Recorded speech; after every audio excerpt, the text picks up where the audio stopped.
இன்னாரோட பையன், அவரோட பாக்யராஜ் சார் பையன், அந்த மாரி இவருக்கு எல்லாமே ஈஸி அதெல்லாம் தூக்கி போட்டுருங்க.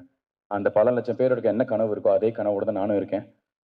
அந்த கனவு, இது எனக்கு ஒரு வெற்றி அடையுமா அப்படிங்கிறது எனக்கு வந்து ப்ளூ ஸ்டார் டெஃபினட்டா எனக்கு நான் நிரூபிக்கும்னு ரொம்ப ஸ்ட்ராங்கா நான் நம்புறேன். இங்க வந்திருக்கிற அனைவருக்கும் வணக்கம். கிட்டத்தட்ட இது வந்து எனக்கு என்னோட 11வது மேடைன்னு நெனைக்கிறேன். முதல் மேடையில வந்து எந்த அளவுக்கு நர்வஸா இருந்தனோ, அதே நர்வஸ்னஸ் தான் இந்த ஸ்டேஜ்ல எனக்கு இருக்கு.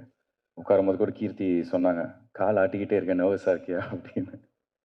அண்ட் என் ஒய்ஃப் கீர்த்திக்கு தெரியும். ஒரு 4 நாளா ரொம்ப ஒரு மாரி ஆங்ஸைட்டி, ரொம்ப ஒரு நர்வஸாவே இருந்தேன்.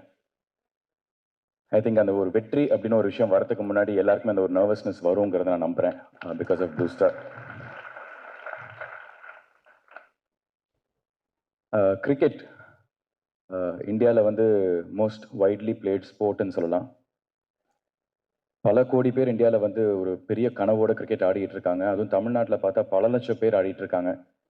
என்னன்னா ஒரு வாய்ப்பு ஒன்று கிடைச்சா நம்ம வந்து ஒரு ரவிச்சந்திரன் அஸ்வின் ஆயிட முடியுமா, நம்ம ஒரு நட்ராஜ் ஆயிட முடியுமான்னு அந்த ஒரு வாய்ப்புக்காக வந்து பல லட்சம் பேர் அங்கே வெளியில வந்து பல லட்ச அஸ்வின், பல லட்ச நட்ராஜ் வந்து வெளியில விளையாடிட்டு இருக்காங்க. அதே மாதிரி தான் இன்னைக்கு சினிமாவும். சினிமாவில் வந்து இன்னைக்கு காம்படிஷன் அவ்வளோ இருக்கு.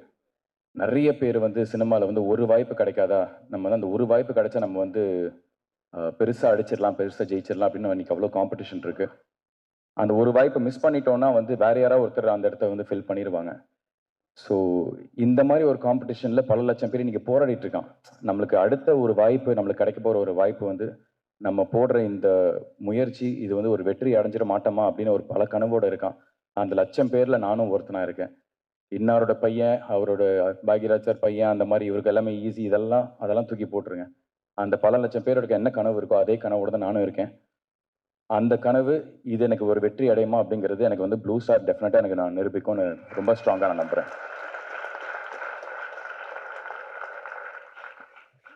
முதல்ல இந்த படத்தோட தயாரிப்பாளர்கள் மூர்த்தி சார் அண்ட் சௌந்தர்யா மேம், அவங்களுக்கு என்னோட நன்றி.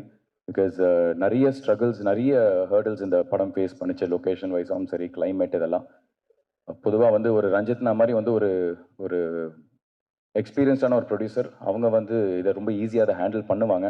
பட் புது ப்ரொடியூசர்ஸ்லாம் வந்து பயந்துருவாங்க. பட் எந்த விதமான ஒரு பயமும் இல்லாமல், எந்த விதமான ஒரு தயக்கமும் இல்லாமல், டைரக்டருக்கும் சரி, மற்ற டெக்னீஷியன்ஸ் அண்ட் ஆக்டர்ஸ் எங்கள் எல்லாருக்குமே வந்து நீங்கள் நினச்ச சினிமாவை எடுங்க அப்படின்னு வந்து அவ்வளோ ஃப்ரீடம் அண்ட் அவ்வளோ ஸ்பேஸ் கொடுத்த தயாரிப்பாளர்களுக்கு நன்றி. அதுக்கப்புறம் எல்லாரும் சொன்ன மாதிரி வந்து இது வந்து ஜெய் பிரதரோட லைஃபோட கதை தான். இன்ஃபேக்ட் வந்து அசோக் ப்ளே பண்ணுறது வந்து ஜெய் பிரதரோட அண்ணன், அவர் பேர் ரஞ்சித். அதை தான் வந்து அசோக் ப்ளே பண்ணுறாரு. ஜெய் பிரதரோட ரோல் வந்து பிருத்வி ப்ளே பண்ணுறாரு, சாம். அண்ட் இவங்க 2 பேருக்கு ஆப்போசிட்டாக ஒருத்தர் இருந்தார், ராஜேஷ் அப்படின்னு. அந்த கதாபாத்திரம் தான் வந்து எனக்கு கொடுத்துருக்காரு. எனக்கு என்னன்னா வந்து இது 1998ல நடக்கிற ஒரு கதை, அரக்கோணம் பேக்ட்ராப்.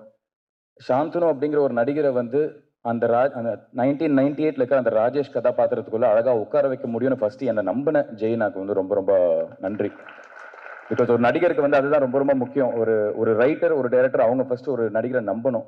ஸோ அவர் என்னை நம்பி எனக்கு கொடுத்தப்போ வந்து சரி, நம்ம ஏதோ ஒரு இடத்துல வந்து நம்ம வந்து நேர்மையாக இருந்திருக்கோம். அந்த நேர்மைக்கான ஒரு பலன் தான் இந்த படம் எனக்கு கிடைச்சிருக்குங்க நம்புறேன். ஸோ ஜெய் பிரதர், ரொம்ப ரொம்ப தேங்க்ஸ். அண்ட் நிறைய திறமைகள் வந்து கொட்டி கிடக்குது எல்லா இடத்துலையும். பட் அது every nook and corner of the இண்டஸ்ட்ரியில் இருக்கு.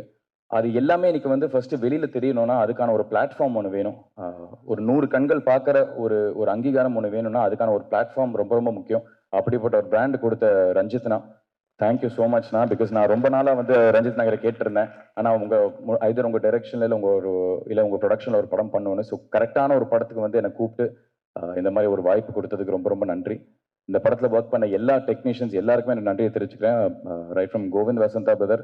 இன்னைக்கு முதல்ல எப்படி வந்து ப்ளூ ஸ்டார் வெளியில தெரிஞ்சதுன்னா, ஒரு நீலம் ப்ரொடக்ஷன்ஸ், பாரஞ்சித் பிரசன்ஸ் அப்படின்னு வரப்போ எல்லாருமே திரும்பி பார்த்தாங்கன்னா, music has taken this film to the next level. இன்னைக்கு பட்டி தொட்டி வரைக்கும் எல்லாருமே வந்து இன்னைக்கு திரும்பி பார்க்குறாங்கன்னா, இட் இஸ் பியூர்லி பிகாஸ் அந்த மியூசிக் தான்.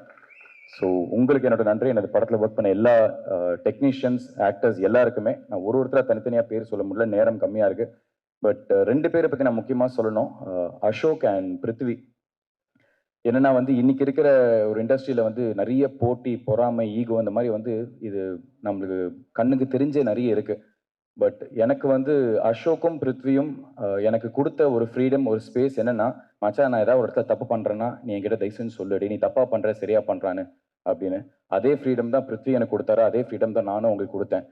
இது வந்து ஒரு நடிகருக்கு வந்து ரொம்ப ரொம்ப முக்கியம் when you're acting in a multi star film. ஏன்னா யாருமே எங்கேயுமே வந்து இன்னொருத்தரை கான்ஷியஸ் ஆக்காம ஒரு மாதிரி ஒரு ப்ரெஷர்ல போடாம ஈவினிங் பாய்ஸ் ஹாஸ்டல் மாதிரி உட்காந்துருவோம் நாங்க.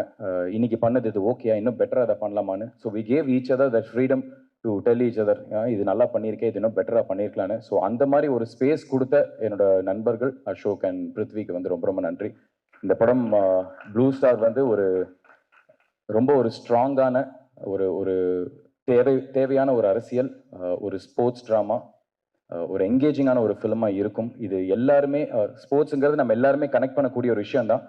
நான் எப்படி ஒரு ஆடியன்ஸாக ஃபர்ஸ்ட் இந்த கதை கேட்குறப்போ ஒவ்வொரு கதாபாத்திரத்தோடு கனெக்ட் பண்ணணும், அந்த மாதிரி நீங்கள் எல்லாருமே 200% ஒவ்வொரு கதாபாத்திரத்தோடு இந்த கதையில் நீங்கள் கனெக்ட் பண்ணுவீங்க.